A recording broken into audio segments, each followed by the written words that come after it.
আসসালামু আলাইকুম ওয়া রাহমাতুল্লাহি ওয়া বারাকাতুহু। ইন্নাল হামদুলিল্লাহ ওয়াস সালাতু ওয়াস সালামু আলা রাসূলিল্লাহ আম্মা বা'দ। পবিত্র কোরআনে আল্লাহ তাআলা বলেন, লাকাদ কানা লাকুম ফি রাসূলিল্লাহি উসওয়াতুন হাসানাহ লিমান কানা ইয়ারজুল্লাহা ওয়াল ইয়াওমাল আখির ওয়া যাকারাল্লাহা কাসীরা। সূরাতুল আহজাব ২১ নং আয়াত। আল্লাহ তাআলা এই আয়াতের মধ্যে উত্তম আদর্শের বিষয়ে ঘোষণা দিয়েছেন।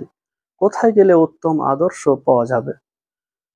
এজন্যই আল্লাহ তাআলা স্পষ্ট করে বলছেন, লাকাদ কানা লাকুম ফি রাসূলিল্লাহি উসওয়াতুন হাসানাহ। তোমাদের জন্য রাসূল সাল্লাল্লাহু আলাইহি ওয়াসাল্লামের অনুসরণেই রয়েছে উত্তম আদর্শ।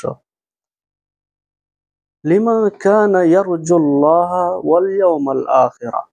যে ব্যক্তি আল্লাহ তাআলা এবং কিয়ামত দিবসের প্রতি বিশ্বাস স্থাপন করে, ওয়া যাকারাল্লাহা কাসীরা, এবং আল্লাহকে অধিক হারে স্মরণ করে, তাদের জন্য।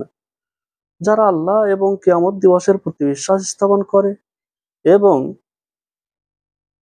আল্লাহকে অধিক অধিক স্মরণ করে, তাদের জন্য করণীয় হচ্ছে যে রাসূল সাল্লাল্লাহু আলাইহি ওয়াসাল্লামের অনুসরণ করা।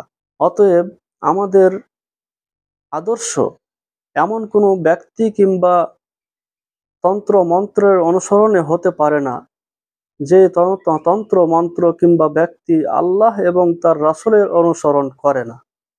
এখান থেকে স্পষ্ট বোঝা যায় যে আমাদের আদর্শ হতে পারে না মুজিব কিংবা জিয়ার আদর্শ, অথবা কোনো বৈজ্ঞানিক কিংবা দার্শনিকের আদর্শ, অথবা গণতন্ত্রের মতো কোনো বিজাতীয় তন্ত্র মন্ত্রের অনুসরণে আমাদের আদর্শ হতে পারে না।